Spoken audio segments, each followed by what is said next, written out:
work if I was a real cop. How do cops really get trained? And for the idea that this guy pulled his gun out and it magically went off is the most far-fetched scenario I can think of.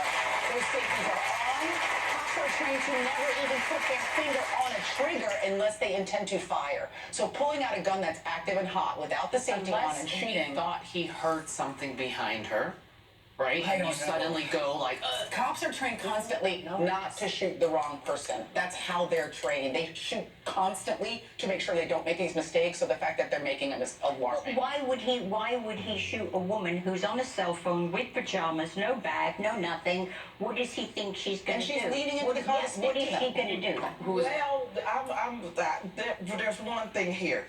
You play a cop on TV, but you get to come back after. I know, and I'm saying I know it sounded like back bull. after commercial, and I think our police officers, one, let's applaud the ones that are getting it right. Let's applaud the ones that don't pull the gun out. Let's applaud the ones because nobody really wants this job. But on the other side, we're missing a component here, and I apologize if anybody, this is my opinion, we're missing the component of the race of the people that are involved in this. Because had it been anybody else, and well, you're holding a phone, well, the phone was silver, and it looked like a gun. Well, here was a woman walking out toward the police car. Now, a lot of us know we don't walk out toward the police car. Why? Because I'm always the suspect. So I'm not walking towards you at all. What needs to happen now, police need to be trained. Sensitivity training, they need to understand that there's a consequence to your actions. But then as people, we need to demand that the police get all the training, all the equipment, and turn the damn dash cam that we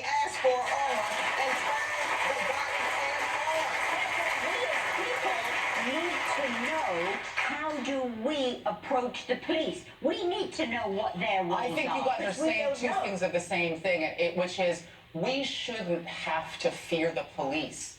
The police should be trained to come into every situation with the intent not to kill. You know what I mean? Like What about the police feeling of, I don't know who you are? You could be talking to my partner, but I don't know you. A young woman in New York was shot in the vehicle, assassinated. So police are on heightened alert. Both people need to be trained, but our society needs to really talk about what community policing is for. And we really need to talk about how we feel about each other as human beings.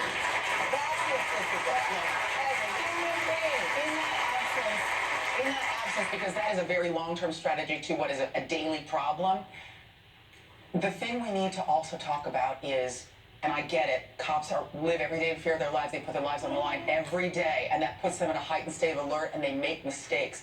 But they always shoot to kill, and you can't take that back. You can't undo it once it's done. And if they were trained in containment procedures, you shoot to injure, you shoot to maim, you shoot to contain, not to kill. Nope. Castillo. And hundreds of other people. I say that there's a 12-year-old kid that was in the park with a toy gun. That's right. There's nothing. If I fear for my life, and if I have no respect for human beings because I believe that they are the predator, then I should not be on this job. And that needs to happen right now. Not a long-term solution. We are in crisis right now because every day that somebody dies, I said it on this show, when it starts to happen to other people, then they will feel what we feel. That family said what other families have said, and don't nobody give a damn because of what color they are. And we have to accept that in this nation. So why was this woman any different than Philando Castile, who had the license to carry the gun, and he is dead? So all of this needs to stop. I think we need to face the fact that if she had not been a white Australian woman, would that make the story any more or any less relevant?